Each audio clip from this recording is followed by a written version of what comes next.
Well, welcome. Smallish group today. Tēnā koutou te whānau o Auckland, Unitarians, tēnā koutou ngā manuhiri, nau mai, haere mai ki tēnei whare Zoom karakia o te atua. Tēnā koutou, tēnā tātou katoa. Welcome to everybody, wherever you are. As you know, our Reverend Clay has a lot of responsibilities to carry this community in this space forward week to week and time to time.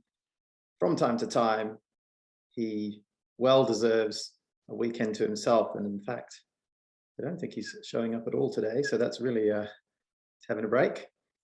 So it's with great appreciation and privilege that when he asks if I can perhaps contribute during one of these weeks, I'm very happy to do so. And also hearing the updates on the air filters, looking forward to doing so in person at some point in the next few months. And it's nice to see you all again.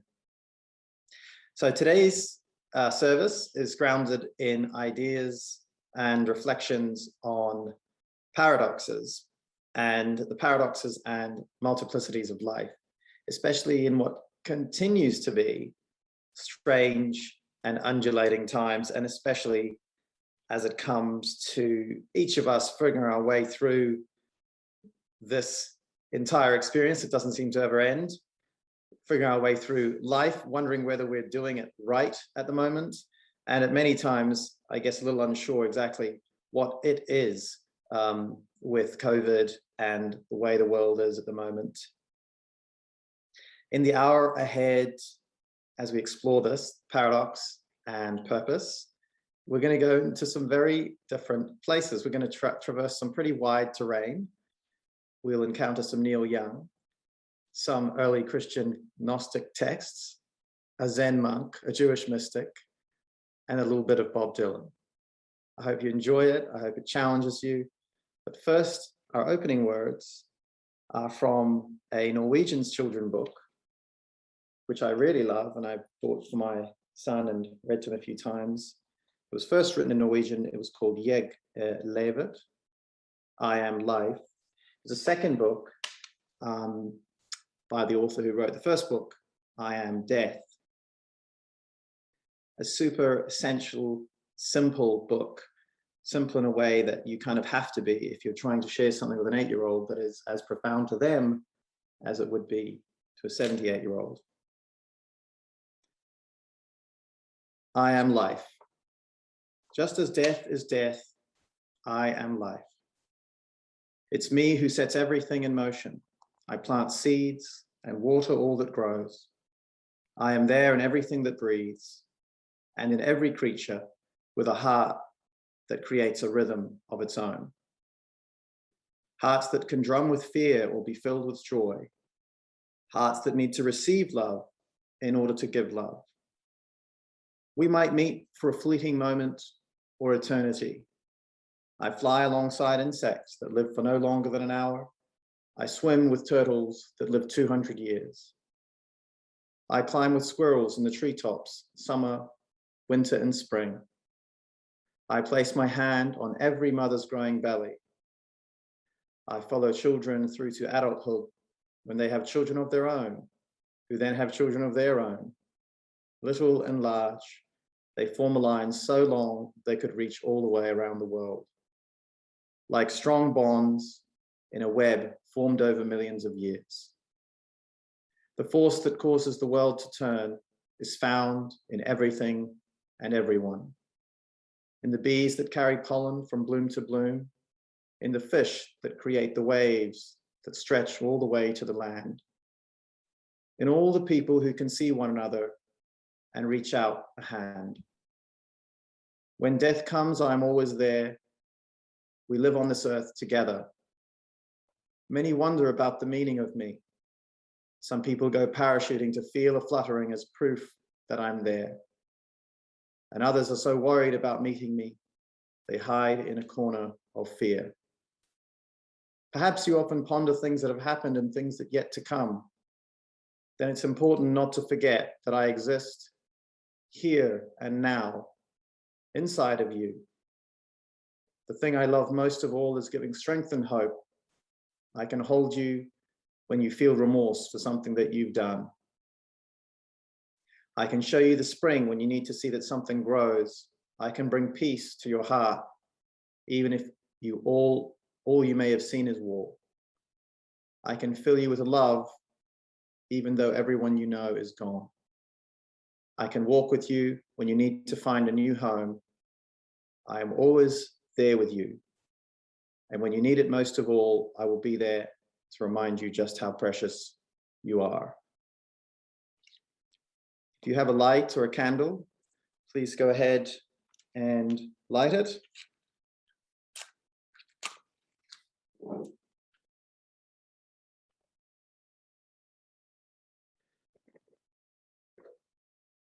Why a flaming chalice, the question comes. It is, we answer, the flame of truth and the fire of purification, and a light to warm our souls and guide us through.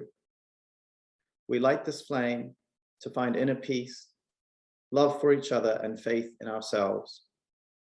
Also to be welcoming to whomever we meet and kind to all living creatures.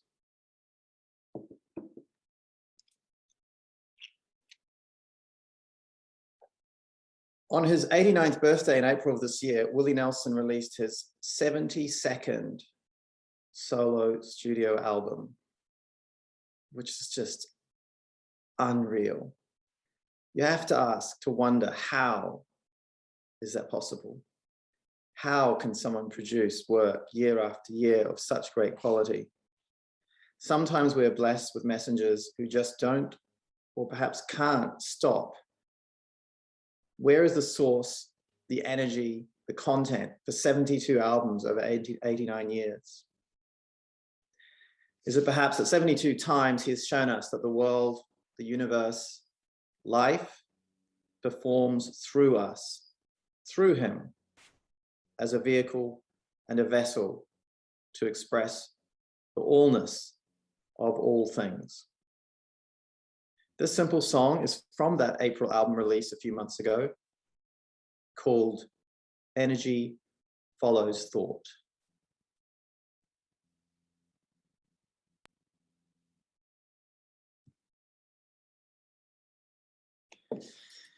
As energy follows thought,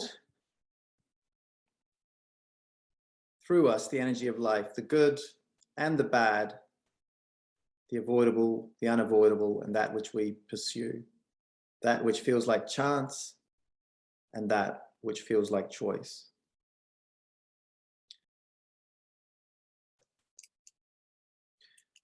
We're about to head in a very different direction for 5 or 6 minutes. If you sit tight, humor me, humor us. About 10 years ago, or about 12 years ago, the movie director, you probably all heard of him, Ridley Scott, famous for sci-fi blockbusters like Alien and Blade Runner, teamed up in an unlikely pairing with a supermodel in the fashion house Prada to create a mystical piece of film that captures many of the contradictions and paradoxes it takes to sometimes just get by. It's a curious little piece. Because it's Prada, it's a fashion house. Obviously, can be a little bit racy at times. I hope you don't mind. A bit provoking though. And although it's definitely not a song, it is a poem. It's kind of like a poem and a reading. And it's what I'll share together for us next.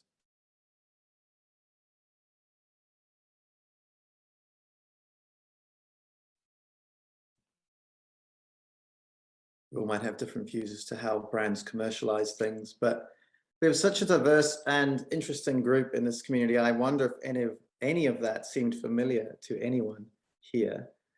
Alex puts her hands up.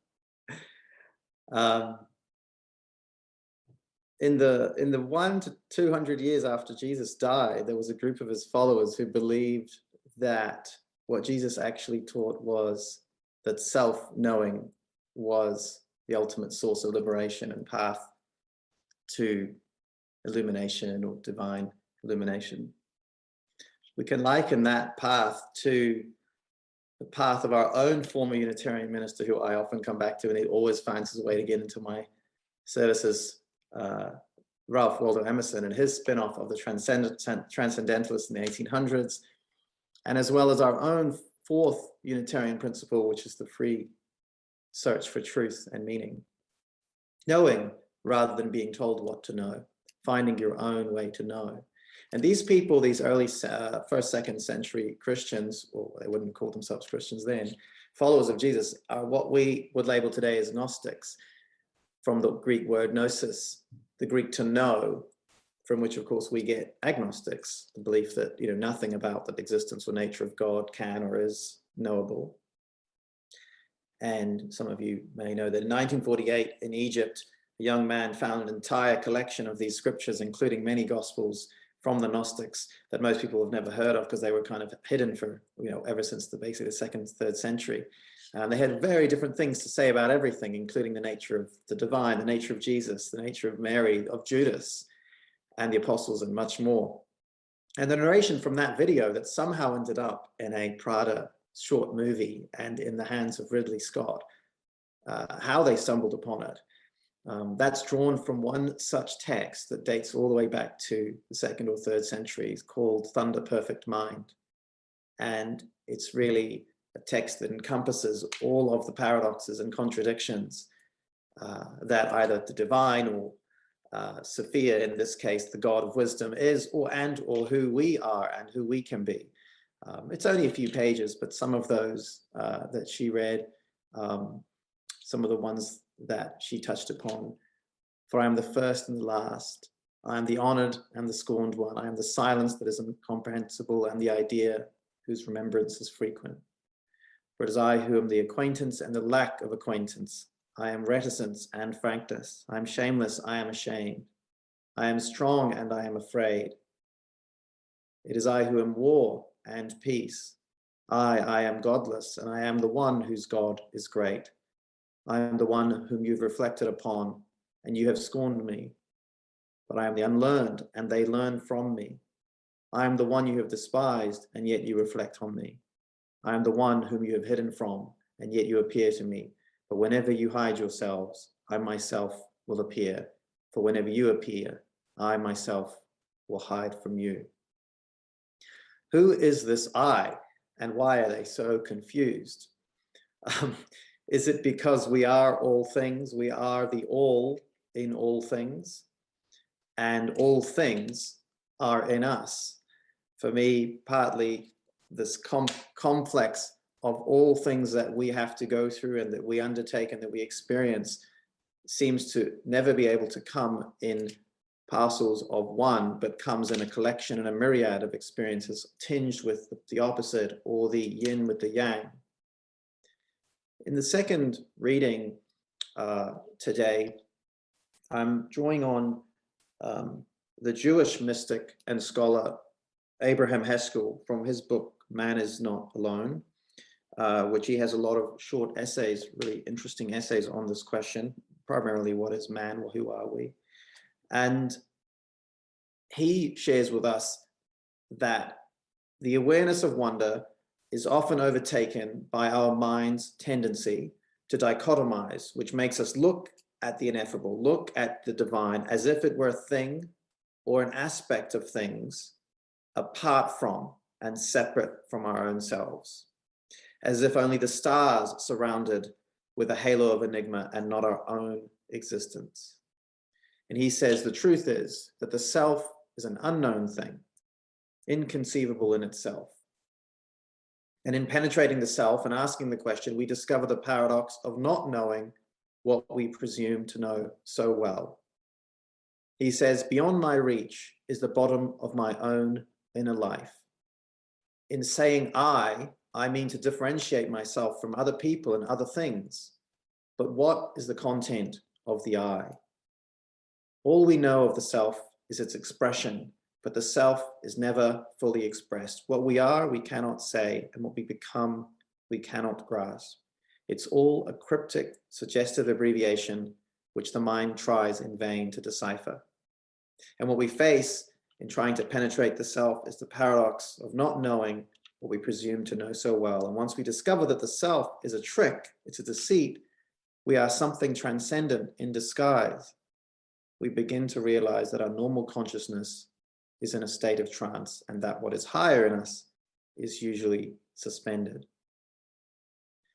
Watching the never-ending pantomime that goes on within a turbulent world, he says, they know that the mystery is not over there while we are here. The truth is we are all steeped in it, imbued with it. We are partly it. He says, life is something that visits my body, a transcendent loan. I have neither initiated or conceived its worth or its meaning.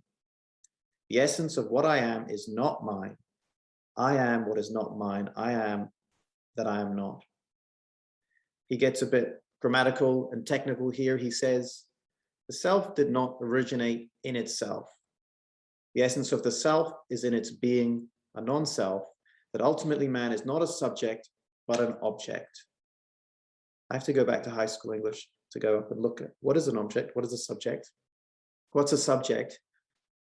It's not someone who performs actions, it's the performing of the doing and the words, and the object is the one that receives the action.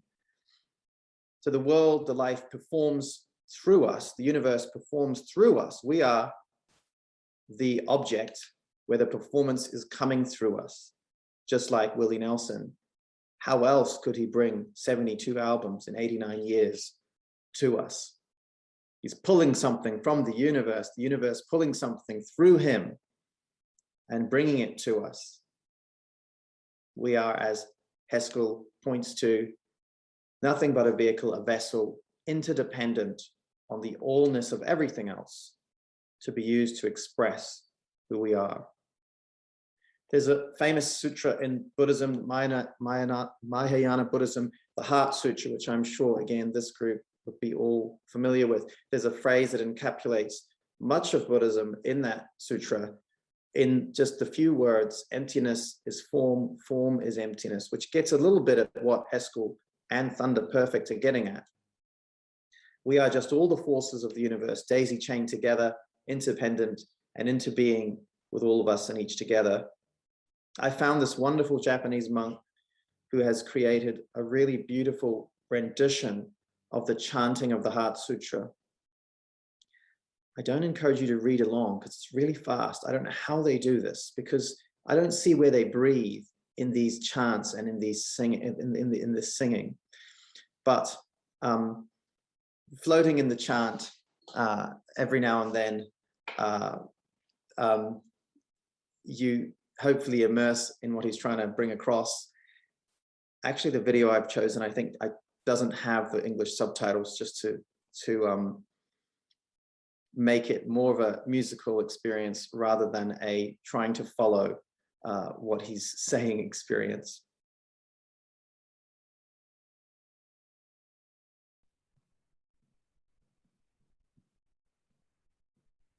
I hope you enjoyed that. There's a version of that on YouTube that has, well, if you have the subtitles on, it tries to translate it, but it just can't keep up. But you can capture some of the ideas, but it's really just, he's just chanting the Heart Sutra, I don't know how many times, a few times perhaps, but really fascinating to just listen, watch, and then every now and then go look at the subtitles and see some of the ideas that he's trying to express and share. So I've shared a bunch of really interesting, I find them interesting, different types of content and experiences this morning. I have a shorter musing, as Clay calls them, before we move into breakouts. But I think the thing that at least recently I'm reflecting on, and maybe others are too, is we feel like we're almost how many years into this experience, and we keep talking about it, but it's still here. This extended, drawn out COVID, and what are they calling it now, a third wave or something. And almost the entire rest of the world has just moved on so far that it's not even worth comparing. It's like we're in two different universes when I speak to anybody elsewhere. And as more Kiwis travel and leave New Zealand over the next few months and towards the end of the year, that the differences will become more and more stark, because we'll have more friends and family that have gone back overseas and they're telling us what things are like. But we live here. We all have chosen to live here. And as much as, and as easy or difficult it is, the things that we find in New Zealand versus elsewhere, this is our choice. And we are living with them. And either, you know, we can decide whether these things are necessarily good or necessarily bad. Maybe they're all here to explain and express a different experience. And we have had great experiences, relatively, with COVID from the rest of the world, for sure.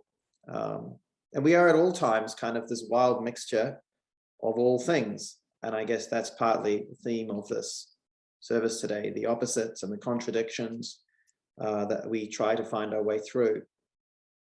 And of course, relatively in New Zealand, life is incredible, right, for most of us. My small family and I are working through the daily ups and downs and backwards and forwards like all of you. My wife, the baker, she opened up a bakery in Greyland earlier. Actually, it was the end of last year in December, which you should all go to. It was recognized last month as being the supreme winner of the best bread in Auckland, just a few months after she opened it. It's called Florence in Greyland. But that same week, she had been hit by more COVID staff impacts that she was struggling to just stay open. And that same week, some wicked character hacked her Instagram account, which is her main channel of communicating with everybody and her customers.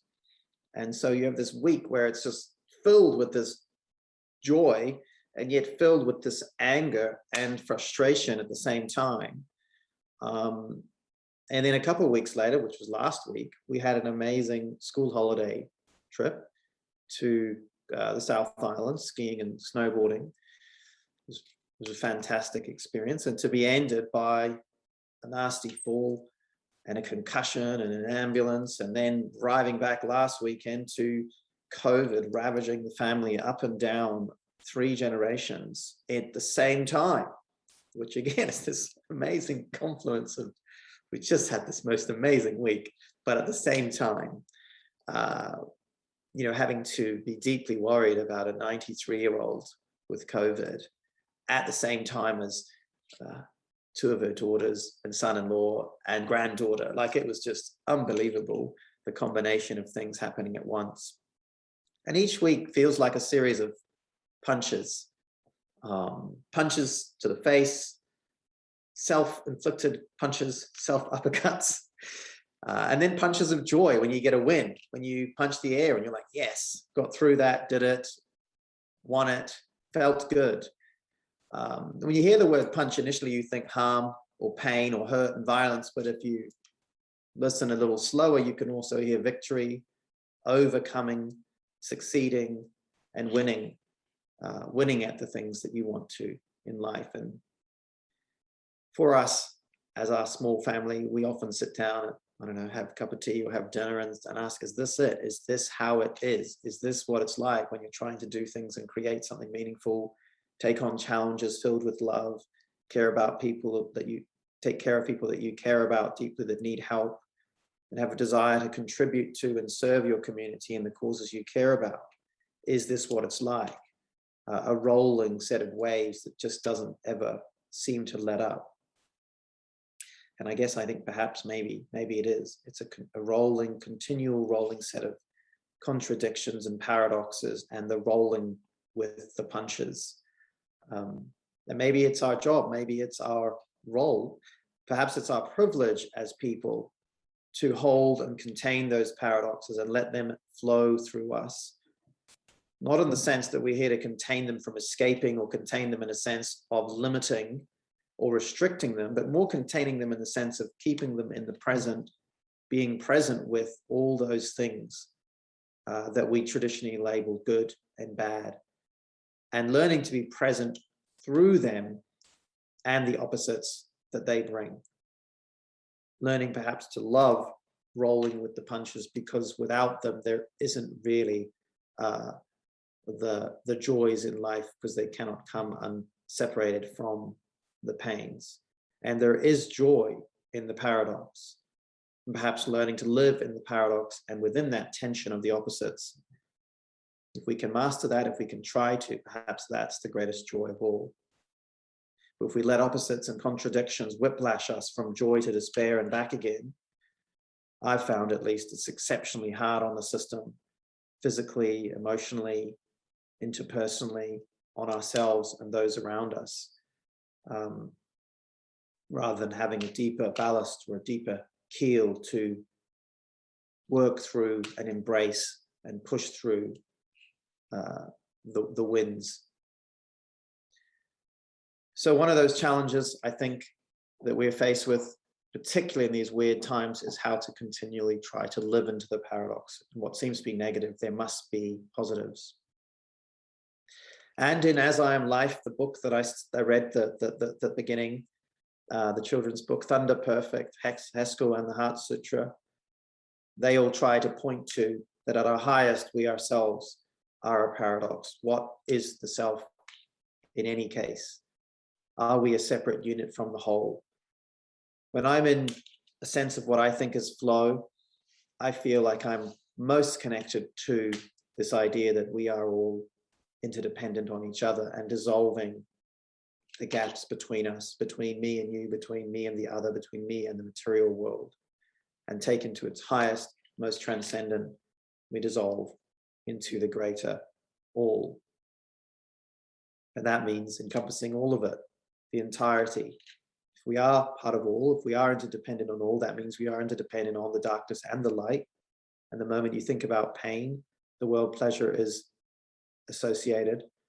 And the second you talk about loss, the idea of gain comes immediately into being. They cannot coexist without one another. They cannot exist separately from each other. It is, after all, the dependence and interdependence that is the true nature of all things. How can we embrace and accept the all in all things? Our final song is penned by another classic journeyman, Bob Dylan, but performed by a couple of really incredible characters to try and take the pressure off a little of us having to try and figure this all out day to day, but rather just live with it in harmony, beauty, and a warm embrace. I give you Stevie Wonder and Glenn Campbell.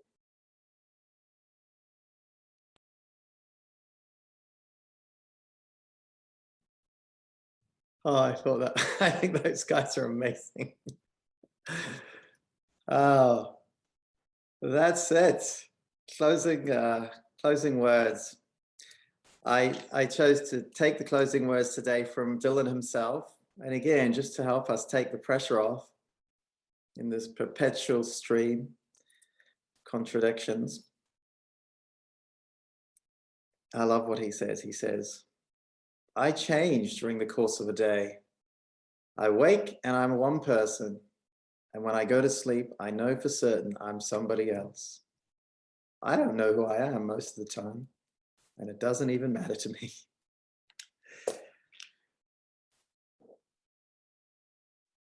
We'll extinguish the chalice, notices in the breakout group. So if you have the candle, we extinguish this flame, but not the light of truth, the warmth of community, or the fire of commitment. These we carry in our hearts until we are together again.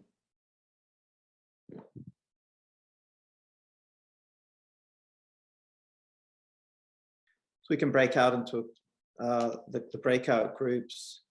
The question I thought would make sense, given everything that I've been working through today, is what are some of those opposites or paradoxes you're dealing with within your life, and how are you coping within that allness of all the things?